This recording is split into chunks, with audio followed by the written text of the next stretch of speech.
Possiamo cominciare. Sì, buonasera a tutti e grazie. Welcome everyone and thank you for being here today, this afternoon with us.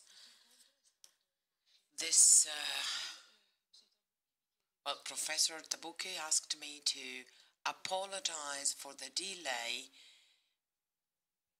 It was not our fault. So this meeting was, is the result of another meeting with Professor Trabucchi, who's president of the Italian Association of Psychogeriatrics. During his visit at the meeting last year, when he met the Association Medicine and People that I represent, Professor Trabucchi said, we have to do something together. The title of the meeting is extremely important for those who work in the field of psychogeriatrics, because we, doctors, realize in our work that there is, an increase in the number of elderly people. So in the title of our meeting today, we talk about a silent epidemic. So it might sound like a disease, an illness. But this is, a silent illness that doesn't say anything. This is what aging means for most of us. It is clear that when Goethe wrote the title of his work, Faust, he couldn't know that today the number of elderly people would be so high. Just a couple of figures. In Italy, people over 65 years of age, that is to say elderly people, are about 20% of the population, and they will increase to 33% in 2051. The so-called great elderly will also increase, people who are over 85 years of age. So they will increase from 7.3% to 7.8%. So this was our first consideration. The Italian situation from the healthcare point of view shows that there is not a real understanding of what old age means and what this long period of our lives means. The health structures of our country have problems in keeping up with the needs of the elderly. And we're talking about both healthy elderly people and elderly people with health problems. The title also says a meaningful life. There is also another aspect with reference to old age, that is to say the acknowledgement of elderly people. And there is another aspect which I believe is extremely important. There is the need for preparing people to grow old by adopting specific lifestyles and by acquiring a more profound meaning of life and time. So, to conclude my introduction, I'll say that the third reason why we have decided to have this meeting is because elderly people obviously need care, and the caretakers need to be ready to spend a lot of money and to spend a lot of time. And there are also elderly people with very serious disease, like, for instance, Alzheimer's. So this is really a great challenge for those who have to take care of elderly people, both from the economic and from the emotional point of view. So I hope that I have explained the reasons why we have decided to have this meeting. And now I will introduce our speakers. I would like, first of all, to thank them for being here today with us. And we have, well, from my left, Professor Michela Barichella, who's president of the Brain and Malnutrition Association. Professor Marco Trabucchi, who's the president of the Italian Association of Psicogeriatrics. Emilia de Biasi, who's the chairwoman of the Commission of the Italian Senate for Hygiene and Health, and then Gemma Migliaro, who's president, and then Roberto Bernabei, who's president of the Association Long Lived Italy. And after this round of applause, I will now give the floor to Professor Bernabei, who will give us an overview of this problem. Well, brace yourself, because sometimes the speaker who has to introduce a subject tends to be a little bit boring. I'm an academic, so I wanted to be very precise. So it's not 20% for people over 65, but it's now 23%. That means that one Italian out of 4 is over 65 years of age. So this is actually an astonishing figure. And in fact, we are the oldest country in the world, together with Japan. We have a long life expectancy. Italians live long for many different reasons, because they've deserved it. And we also have another negative record. We do not have children, 1.3 babies for each Italian woman. So these people, this country, in around the year 2000,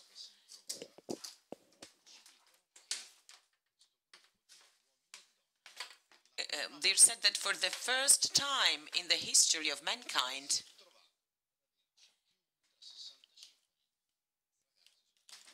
there were more people over 65 than young people under 20.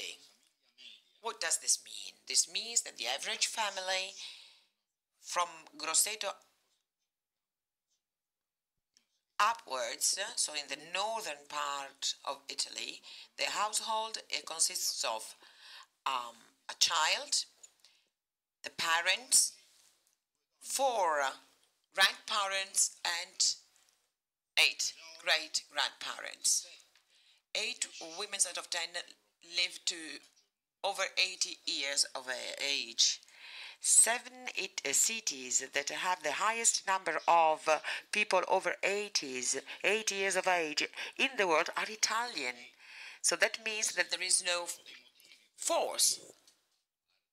And, well, if we don't want to talk about referendum and Article 5 and so on and so forth, one of the reasons why we have problems in recovering from the crisis, the recession, is because we don't have this force, this vitality.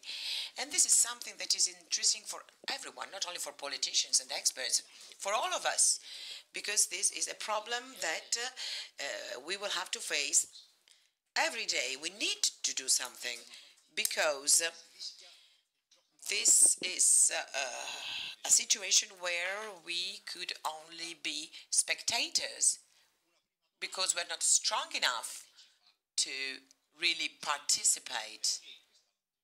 So why do we live so long? In Italy, nowadays, there are about 20,000 people that are over 100 years of age. At the beginning of the last century, there were about 40. So you see that this is really an explosion in terms of longevity. Why? Well, for those who are not experts in this field, and maybe they want to know more, well, I can only tell you that there are 5 blue zones, that is to say, 5 places that were identified as places with an excess in longevity. Okinawa in Japan, Ikara in Greece, Southern California, Nicoya in Costa Rica, and Ogliastra in Sardinia. So these places have some common characteristics. First of all, these people eat mainly cereals, fruit, and vegetables. So then our colleague, who is an expert in food science, will tell us more about this. So these are all places that are steep. So that means that they have to do some physical effort, because they have to walk on steep ways in order to move around. And there are 2, so to speak, magic words in Italy, in English, I'm sorry, that are social inclusion and family first, 2 phrases that are particularly important. Because then in the mix of aging and longevity, the personal history are decisive. They play a fundamental role in giving people a reason to live longer. So, well, we have this longevity phenomenon. We have people of about 70 years of age that live like people who are 40, because the percentage of disability, because the disability is the real problem in aging, so the percentage is below 10%. So then I can say that retiring before 70 years of age is a biological nonsense. Then there are many other social aspects, obviously, but this is a fact. I can hear the audience reacting. So these are the figures we have. Then there is another aspect. After 75 years of age, the world changes completely. After 75 years of age, disability explodes with a characteristic which is very peculiar. There might be specific disease, cancers, or that are always that come always together. So there is this multi-pathology situation. People over 75 often have 4 to 5 diseases, whereas normally when you study medicine, you study the different disease separately, not together. So this kind of patient doesn't exist anymore, or it doesn't exist over 75 years of age. And, well, patients that have just one disease are a piece of cake, as Americans would say, because there's just have a single pathology that can be tackled, and it doesn't represent a problem for the Italian health care service, because in spite of everything, our healthcare service works.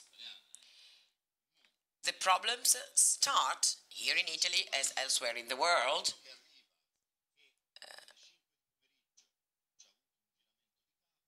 Well, the problem comes when maybe someone feels dizzy at a certain time of the day, but at the same time they have bronchitis, diabetes, and you cannot say whether he has taken all his medicines or not. And what would someone do? Well, obviously, they would go to the emergency at the hospital. And here the situation becomes quite worrying because this comorbidity has a particular structure, and it gives way to a challenge for all healthcare systems in the world, both private and central systems, need to take a different approach. That is to say, the practitioner and the hospital are no longer the main pillars in defending the health of these people. There is the need of a different approach. There is the need to develop different solutions, as for instance, home care and so on. So, well, this is the paradoxical situation in our country. Since we manage everything at regional level, home care is delivered to 4.8% in Emilia-Romagna and 0.7% in Lazio, and we're talking about people over 65 years of age. So I'm talking about the region Lazio, which is not the southern part of Italy. So why do we have such a situation? So this is just to tell you that we need to reorganize these structures, and because this is a decisive challenge. That's because I was talking about chapter 5 at the beginning of my speech. We need to sit around a table and identify the needs in terms of changes. This is a problem that is present everywhere in the world. Here, all of you are over 65. If you take a pill, if you take a medicine, this medicine probably has been tested on a population that is not representative for people over 65. Because if you have different pathologies together,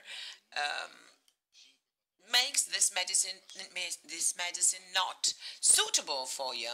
So the different pills are meant for people who have just one certain disease, maybe people that are younger than 65 years of age. So this is a problem that attains the whole system. It would be obviously very difficult and expensive to make different tests, but this is a challenge that the whole of the pharmaceutical industry, the world of science, needs to face. And I conclude, because I don't want to bore you, by saying that I believe, let's think about, for instance, the Alzheimer's disease, which is really scary for most of us. All of us are afraid of the Alzheimer's disease. 800,000 people are affected by this disease. So a lot of families are involved. So this disease is actually the paradigm of the fragility of a person with Alzheimer's is a fragility that we all recognize. They are just like babies. They need someone to take care of them all day long. If these people are hospitalized, they die sooner than if they live with their families. So this fragility shouldn't be a fragility of a country. So what we are trying to do is to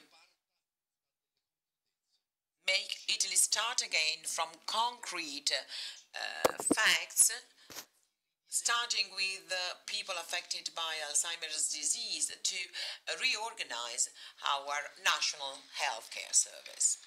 Thank you.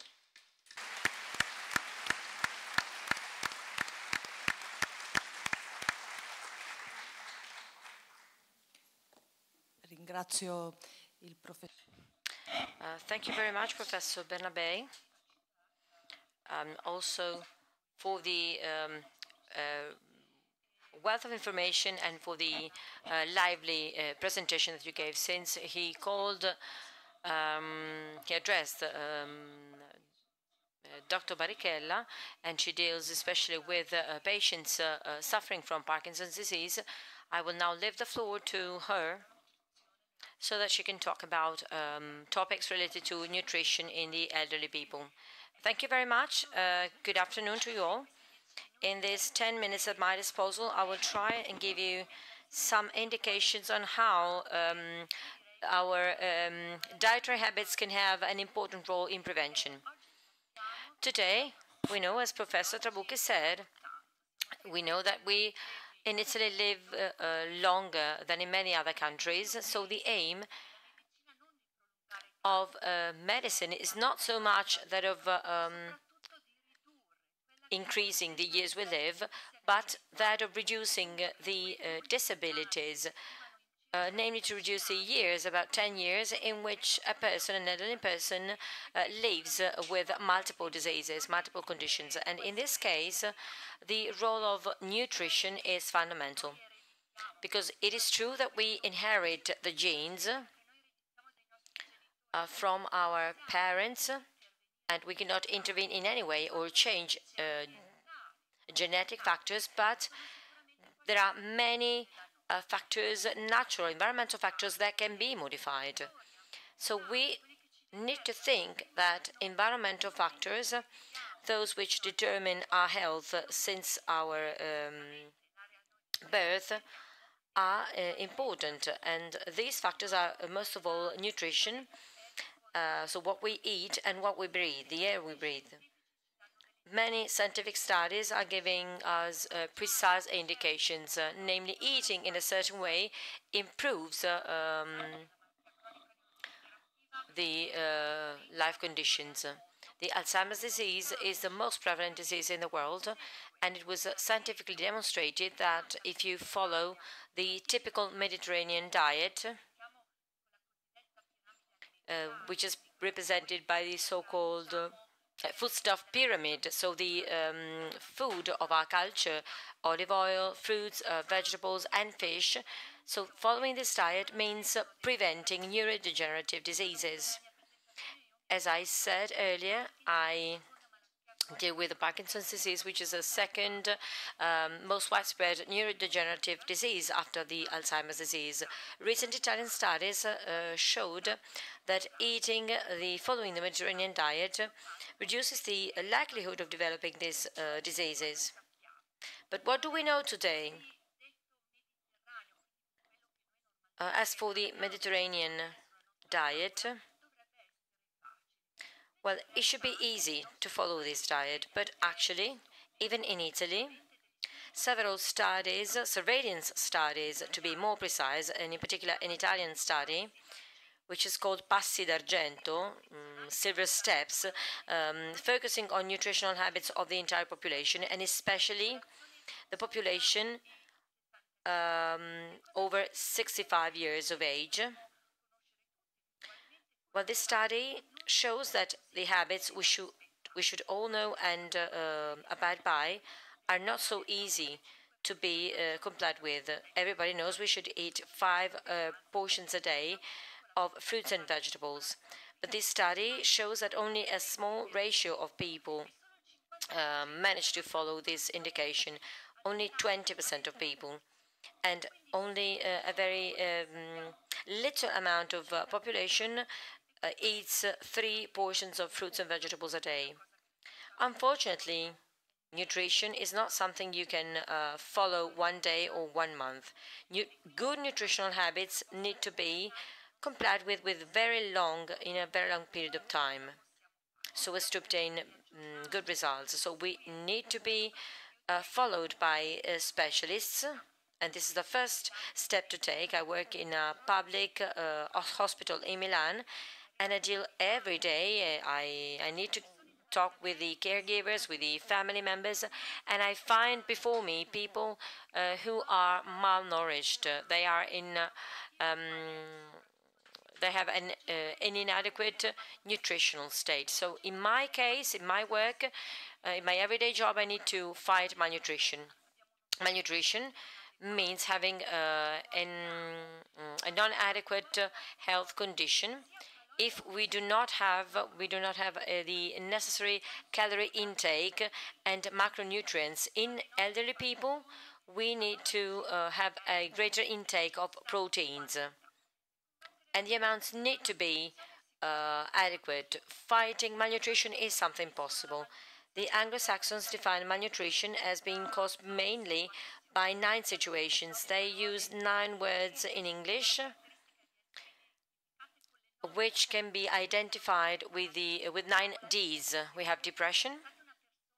Think about a person, an elderly person, who stops eating. This, in many cases, coincides with a mourning, with the death of a loved one, and this leads you to depression. We have dementia, the impairment in the cognitive state. In case of serious disease, a person forgets to drink or to eat.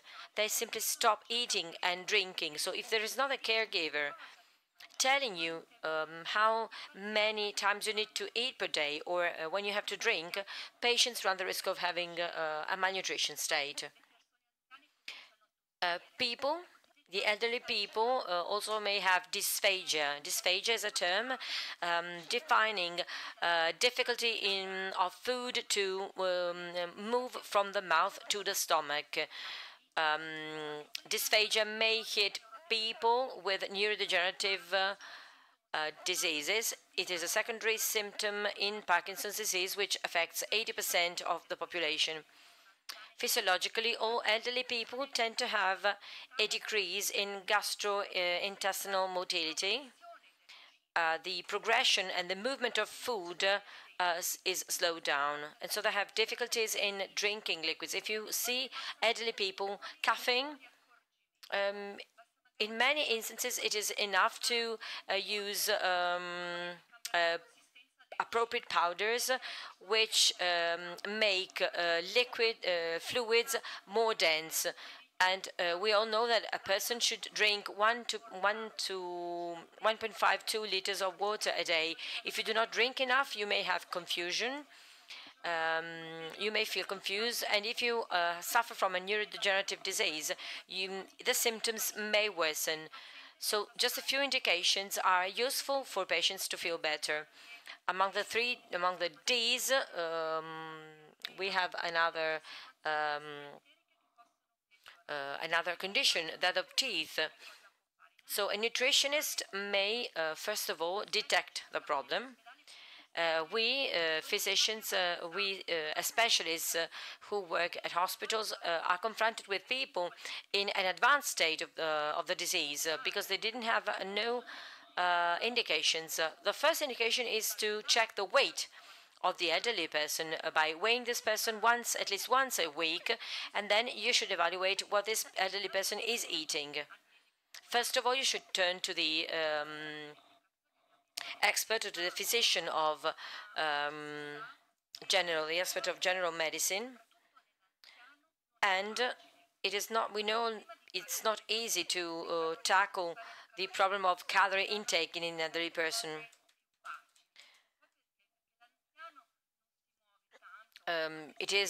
It may be easy to have a necessary calorie intake in the elderly person because the elderly person does not move a lot, they don't normally walk a lot, but we should also bear in mind that the basic metabolism decreases, so the energy intake may be complied with, but what is more difficult is to have the necessary intake of macronutrients, namely proteins. The need for proteins increases in the elderly people. In an adult person, we have 0.9 grams for each kilo, but in the elderly person, this value increases 1.1, 1.2 grams of proteins per kilo of weight. This is the ideal figure. More than 1 gram of proteins for a person weighing 70 kilos means that every day this person has to eat at least 70 grams of proteins per day. Think about the difficulties for the elderly. The proteins that we need can be found in the second courses, so to say, so in meat, fish, all those foodstuffs, which in many cases are more expensive and they are more difficult to be found and bought every day. So if an elderly person is not followed by anyone, they tend to eat monotonously, they tend to eat the same things every day, and they tend to eat most of all carbohydrates. So as a nutritionist, I can tell you that we need to give special attention to the foodstuffs, both foodstuffs that you can buy in the supermarkets and in the drugstores and the pharmacies, at the chemists. This study called Biasi tells us that we have sort of alarms as for mineral salts and proteins. So this is the advice we should follow and be careful when it comes to our everyday nutrition. So we should eat at least 5 portions a day or almost 5 portions a day of fruits and vegetables, eating meat, fish, and combine all this with olive oil, and combine all these habits with a limited amount of physical exercise. And then, if this is not enough, resort to laboratory tests, of course. Thank you very much. Thank you for these most interesting pieces of information. They can help us in caring for our dear ones, and also, well, they can actually help us since we are, walking on this path of aging. Well, I don't want to sound pessimistic, but that's how it is. Now the word to Emilia De Biasi from the Italian Senate, and she will talk about the point of view of the institutions, that is to say, those who take care of our well-being from an institutional point of view. Well, this is not easy at all. First of all, I would like to thank the organizers of the meeting and the organizers of this afternoon's session. I'm really glad to be here to talk to you about what we do in the Senate Committee for Healthcare that I chair. We try to work together, overcoming political controversies, because when we talk about health, we need to work together. In particular, when we think about the health of our citizens and how to update and modernize the National Healthcare Service, which is already an extraordinary healthcare service that many countries envy to Italy. Recently, we had a friend from the US at home, and while he was in Italy, he needed health care. He went to hospital, and he was really amazed. He said, I would have never thought to be actually cared for so well, and well,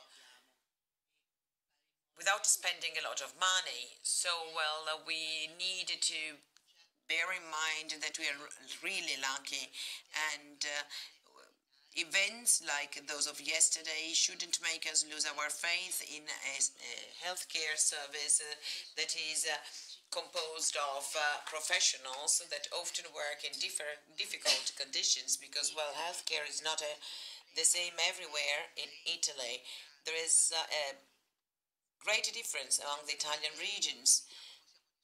We can talk about title or chapter 5. We can talk about institutional matters, but that's not what we are here for today. Anyway, it is not possible to accept that in Italy the chances to be taken care of by our health service depend on the geographical area you live in. So, well, this is something that should really be food for thought for us. First of all, the Constitution states that human health is a unique, fundamental right. So there cannot be such a gap from the geographical point of view. In particular, we needed to think how Italian society changed, not only because of an aging population, but also because we have a different lifestyle. We have a completely different situation in terms of families. There is no longer just one family model. There are different models. The urban life in big cities has changed a lot. Human relationships have become more fragile and complex. Solidarity sometimes is lacking, and the increase of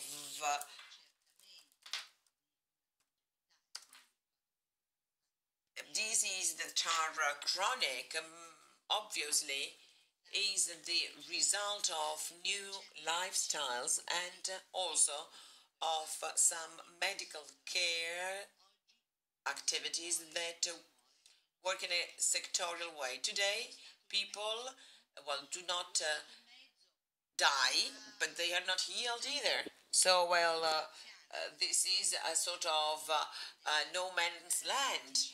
And so, well, I'm thinking about people who have diabetes or Alzheimer's disease. And, well, the age, the onsetting age of this family, of this disease is decreasing. So, well, medicine doesn't really take into account the network. So a person is a whole person.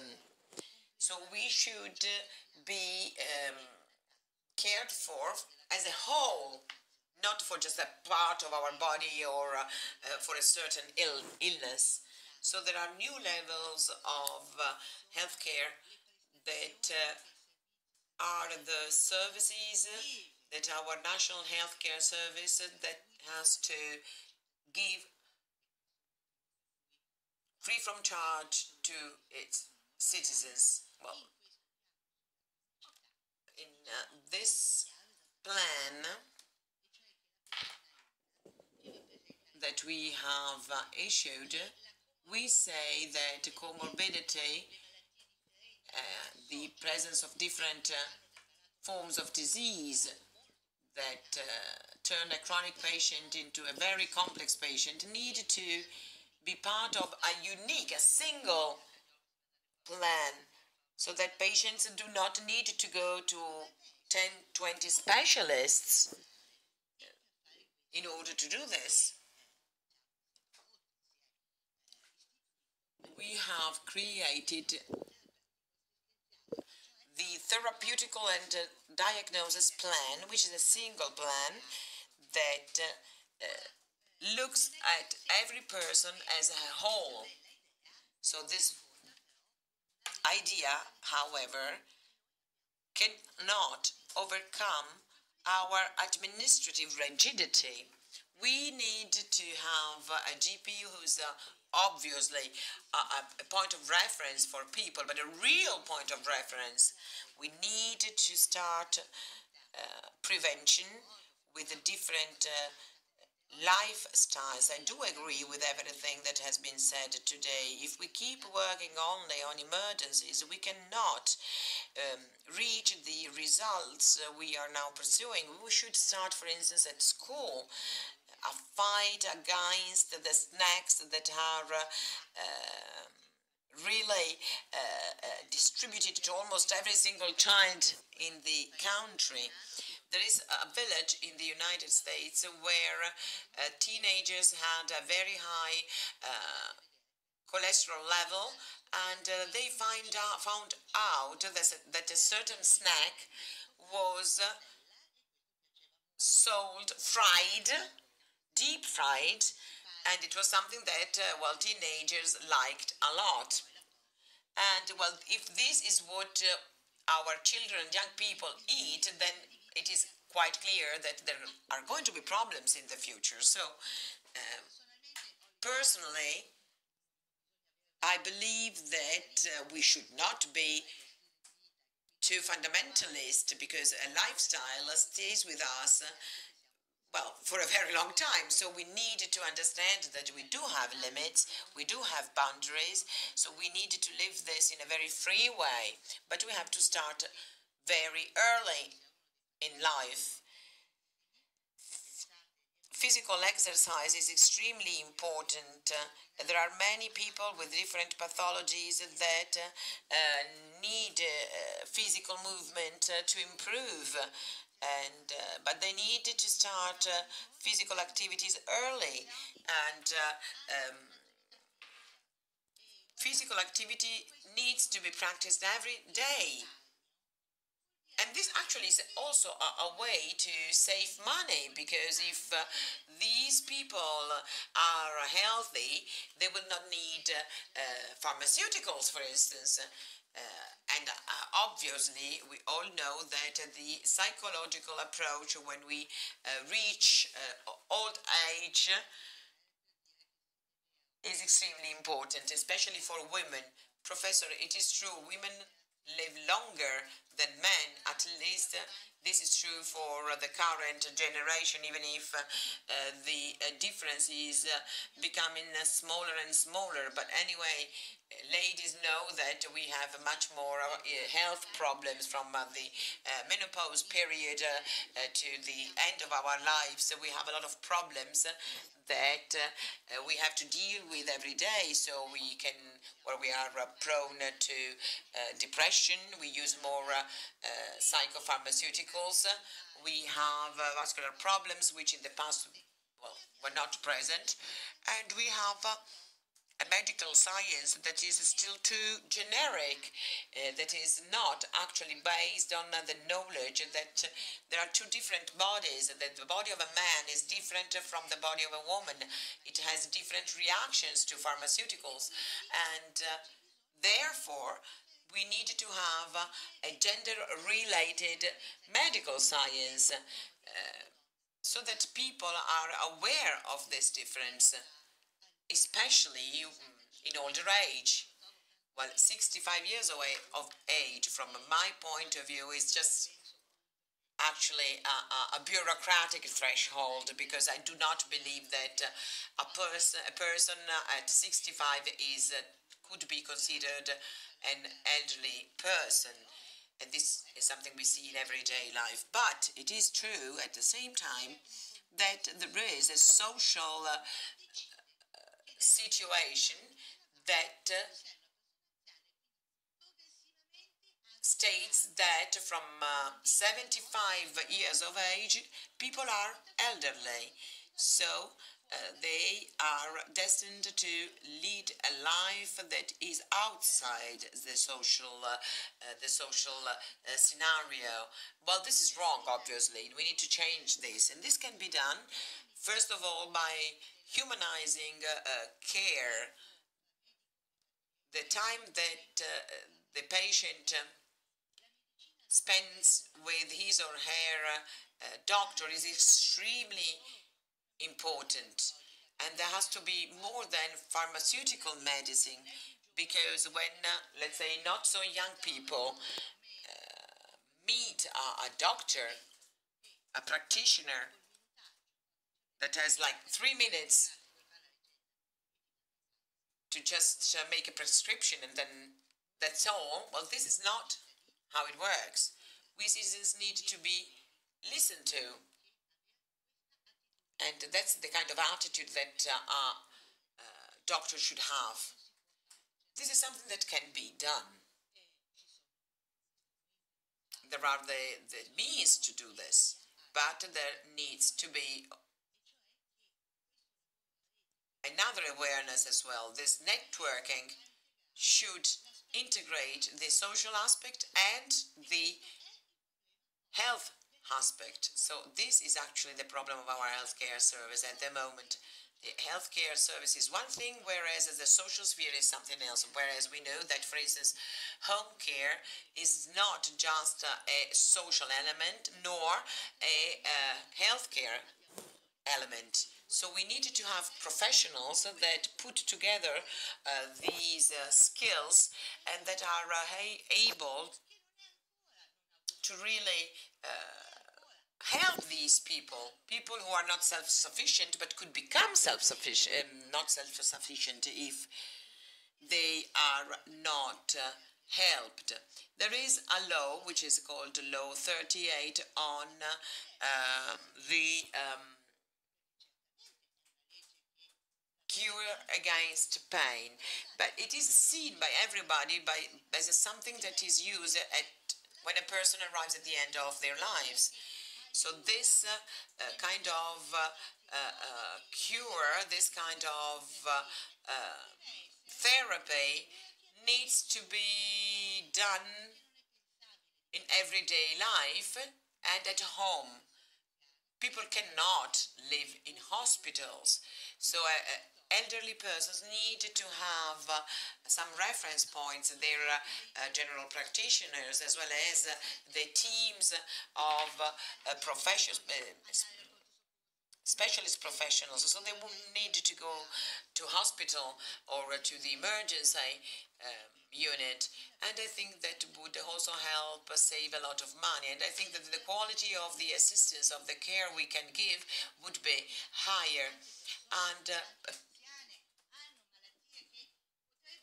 pain therapy could be used also when people are not yet at the end of their life. We don't need to suffer. We can live without suffering, and one can actually coexist with a pathology, with a disease. There's a law that says so. Now we need to have the will on the part of the regional administrations to do what it needs to be done. And I'm almost at the end of my speech, when we are in extreme situations, so for instance, neurodegenerative disease like Alzheimer's disease, that actually scares people even more than cancer, because people with Alzheimer's lose themselves, they lose their minds, they do not recognize their dear ones, they don't even recognize themselves anymore, and this is scary. And when this stage is reached, and I do hope that medical science can make much more progresses in terms of pharmaceutical research and in the research of the causes of Alzheimer's disease. Anyway, when you reach that stage, and here I want to be very clear, there is something that I really cannot stand. That is to say that someone with Alzheimer's or dementia should live only in his own house with a caregiver, or in a public structure, and it's, well, that they are left there to die. Well, this is a complete lack of dignity. There is a dignity in being born, there is a dignity in living, and there must be dignity also in dying. Also for these people, because we know that these people can improve if they live in a social context. Obviously, they cannot be healed, but why shouldn't we think about a range of solutions, not just one solution? Because we have the data, the people who are sent in these centers, medical centers, at the end of their days, well, they die there.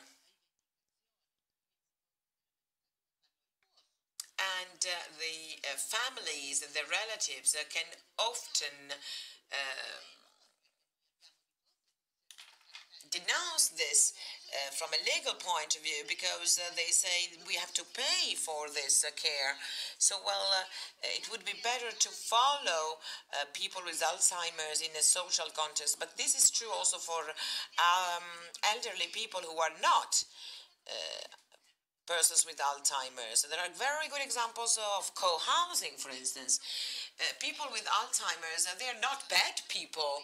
Well, obviously, we are scared, but these people should live with us, have a social life. There are the so-called Alzheimer's cafe. There are co-housing examples. So, well, we should try to keep these people among us. This is at the heart of the work that the institutions should carry out. And I'm talking about the state, the government, the republic as a whole. This is something we owe to our aging population. There's just not one elderly person. There are so many elderly people, and every single one is a world of his or her own, and they need to be treated according to their pathologies and diseases. So we should not continue to carry on stereotypes. So we need to do this at a social level, and it's not expensive either. So young people could find jobs in this sector, and they could learn a lot from people who have already lived a long life. So this at the heart of the healthcare service. We can do this. We can do this because we believe in universalism. That is to say, the public service, the private sector, the sector of volunteers, and all those people who wanted to devote themselves to the others. So this is something that is priceless, and I hope that this is something that will never have to depend on our credit cards. Thank you.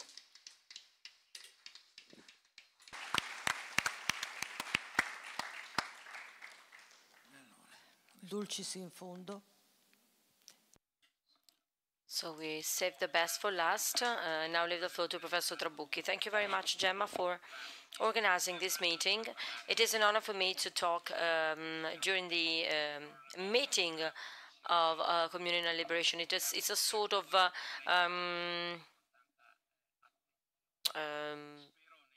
let's say, achievement for my career. Hopefully, in the 10 minutes I've been given, I can manage to tell you something significant on the second part of the title of this meeting. So, a life full of sense to age well. I believe that at all ages we inherit something which we have to earn. And to reconquer. There is always something that we can inherit, even if we are elderly people, provided it is possible to do it and provided we want it. I don't want to praise the elderly people and say that, but I would like to remind you that having a life full of sense is the only way to live. And this is my opinion as physician, as citizen, and as a Christian. So a life full of sense enables you to live well and for a long period of time, although with all the ambivalences, although with all the problems which may be entailed by the old age. So we do not wish to be nostalgic about the elderly people of the past, because we all know that in the past elderly people were a very little minority, because only those who managed to survive could reach the old age. We need to focus on our present situation. In many cases, we have lots of elderly people who live, in many cases, alone, who are poor. And how can we think that these people can face the aging in the best way possible? So I think that talking about sense is very meaningful for us all. First of all, we should talk about the responsibility and accountability of the community when it comes to the to keeping the sense of life. So the liberty of the elderly people is reduced by prejudices, by violence, by solitude, by the lack of money, by physical pain. But many of these things may be alleviated by the role of community. Let's think about solitude. Somebody wrote recently a paper published in an international review stating that solitude kills more people than obesity. So think about how detrimental it is to live alone. We can fight solitude, we can fight loneliness only as a society, only all together. Let's think about the 130,000 people living in the center of downtown Milan alone. Only a solid and coherent, consistent community can help the nation fight against solitude. Because solitude can really be a disease. So in this case, we have a responsibility which is in the hands of the community. And there's also another problem, a secondary problem, namely the problem of employment. We have Father Occhetta here with us in the front row, and he spoke about the decent, dignified job employment for the young people. So I probably will be just opposed to you in what I'm about to say, but employment as a quest, as a search for sense. So I'm not talking about hobby. I'm talking about voluntary employment. I'm talking about a dignified employment as a way to remain active and to continue to live actively. We've talked about physical exercise, we've talked about psychical energy, but the problem of worsening conditions in the elderly people, so the problem of reaching the pension age at a later stage of our lives. Well, this topic, when it comes to keeping and to staying alive and staying healthier for a longer period of time, will be a formidable achievement. I know that many people will not agree with me, but the real problem of employment, well, only one person applauded me, so thank you very much. There are only the two of us. We are we are aristocrats of the thought, but we are alone in sharing this idea. So as I said, the problem of employment is also meshed by the problem of how to finance services to be put at the disposal of the elderly. The presentation by the senator was very interesting, but if the problem and if the money spent for pensions is too much, the state will not have enough money to invest in assistance and in care for the elderly. And another topic, well, I would like to focus on some categories. For instance, priests becoming, retiring. Well, I recently received a letter because I wrote a small article for one of the reviews read by priests, and I wrote that I think it is unfair for me for a father to retire, and I received many letters of approval. So the priest retiring means breaking up a link, breaking up a history, which gives sense to the continuity of life. And I will stop here. However, when the role of the individuals is lacking. How can we have a life full of sense? Well, depression was mentioned earlier. Depression, as you know, is another of the major damages which may be caused to the elderly people, and depression may be caused by the environment. So if you put together family crisis, depression, the loss of work, retirement, well, it is easy to understand that a person may simply lose faith and lose any motivation to go forth and to continue living.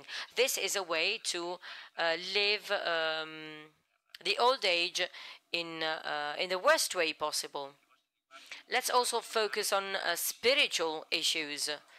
Of course, I didn't want to insist on spiritual issues, but undoubtedly, hope, which is a gift of the faith, is fundamental. Because if we do not hope in what happens tomorrow, well, and if we do not have faith, we have no reason for living. Well, I personally hope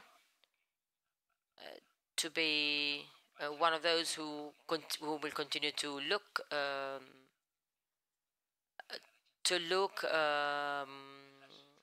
the future in my life because of the faith I've received from my mother. But we also should focus on those who do not believe in God. We should also focus on those who have no faith. And we should deal about the sense of life when you are 90 years old and when you have no faith.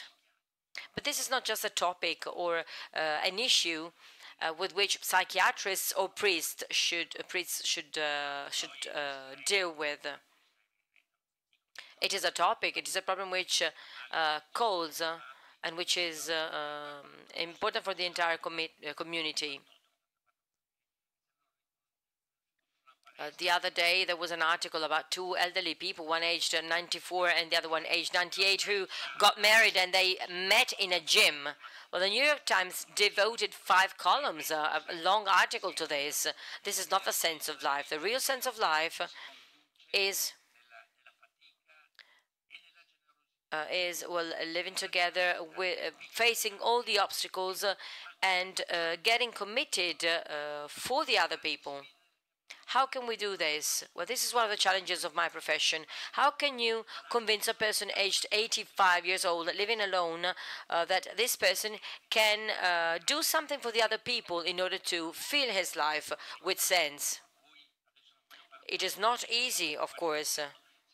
It is easier for you as young people to continue living for a lot of years because of the strength and because of the enthusiasm that you put every year in working for the meeting. But those who have grown up in the liquid society, how can we tell these people that health for you will be guaranteed if you serve the others, if you become a servant of the other people? It's difficult to convince these people. So the sense of life may be found even in the most desperate situations. And I would like to conclude my contribution. Well, many references to the Alzheimer's disease were made. Well, the negative aspect is that we all agree with Pope Francis. But when he talked about the Alzheimer's disease of the spirit, of the soul, well, it was a blow for us as physicians tackling neurodegenerative diseases every day. So when I heard the Pope talking about the Alzheimer's disease of the spirit, well, I didn't really like this statement, and I think I will write to Pope Francis. I know that Pope Francis reads all the letters that he receives, and I hope that he can sort of make amends or correct this sentence in some way. So we focused on the sense of life, and the great mathematician who discovered the last formula when he was 88 years old, and he stated, when you are passionate about something, you never get rid of passion, whatever your age. So we would be happy to find out that a person remains passionate at 90 years old, and even if you're an elderly person, you still have the enthusiasm to serve and to work for the others and to be useful to other people, not to be a servant of medicine. And I would like to end my presentation by focusing and by mentioning the disadvantaged people, those who have dementia. Recently, a person suffering from dementia, having 24, so a slight dementia, this person wrote on a piece of paper, "Life is very hard. We are all relentless. We are all happy, unhappy, in love, crazy. We always look for two hands, and when we find two hands, they get far away from our own. My hands have are in a very dark place. So even with dementia, this person was still looking for a sense of his life."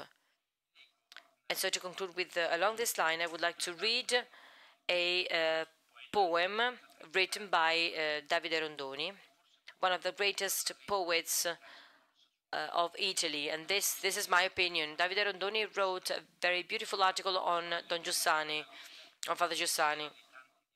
The story of a man moves the life and the thought of people, even in the world today. He wrote a very beautiful poem to remember the mother of one of his friends who suffered from dementia. And here you can find the sense of life. I will read it and I will not comment on it because I leave comments and I leave any reflections to you. So we really believe in the sense of life. If we are lucky enough to have the revelation of God, of the Lord, we are among the happiest persons. But we should also focus on those who have no faith. So Davide Rondoni wrote this poem, which is titled "Alzheimer Mother." She was a son. Everything revolved around her. We played, and she was at the end of the rooms.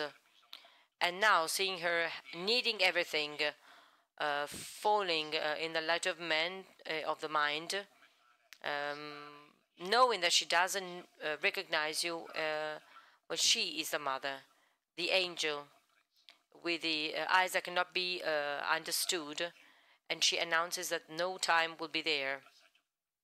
Now,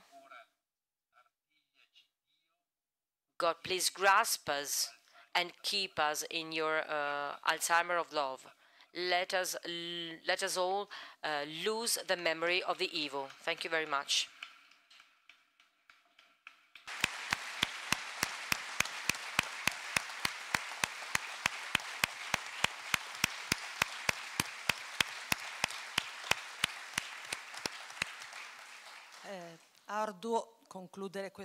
It is hard to conclude this session, which was very rich in contents. I would like to thank all the speakers for their clarity, for the heart, and for the information and for the passion with which they developed the topics they were assigned. So they really gave us a key to read a reality which is becoming more and more present, and which will affect more and more the lives of you and of all the people. To conclude, I would like to tell you that we wanted to organize this event because we wanted to focus on the aging as a process which is not being devoted enough attention or adequate attention, suitable attention by the media, which in many instances limit themselves to focusing on the pathetic aspects. And so that the aging as a phenomenon is not perceived by those who do not have to, who are not confronted every day with this kind of problem and with the fact of being the caregivers of the elderly people. And we wanted to give a voice to all these people by starting this dialogue, of course, we are not concluding anything with this session, but we only wanted to give you some food for thought. And hopefully you can reflect on these issues, and hopefully you can start to work individually and in your community. The meeting over of these years always helped us to understand that the solution to problems does not only come from the activity of policymakers. We are also called upon to do our part. In the past years, we saw that from the individual responsibility of many of us, some works were started which are contained in the network which is related to the social health assistance. And I also have a quotation to make. I read the last part of the book on the life of Father Giussani.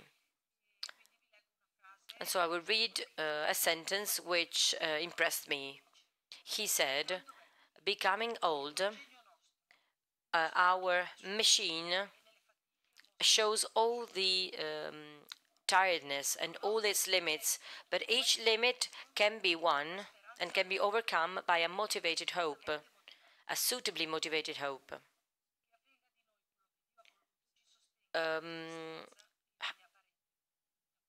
Whatever happens to us is what God wants, but the faith needs to help us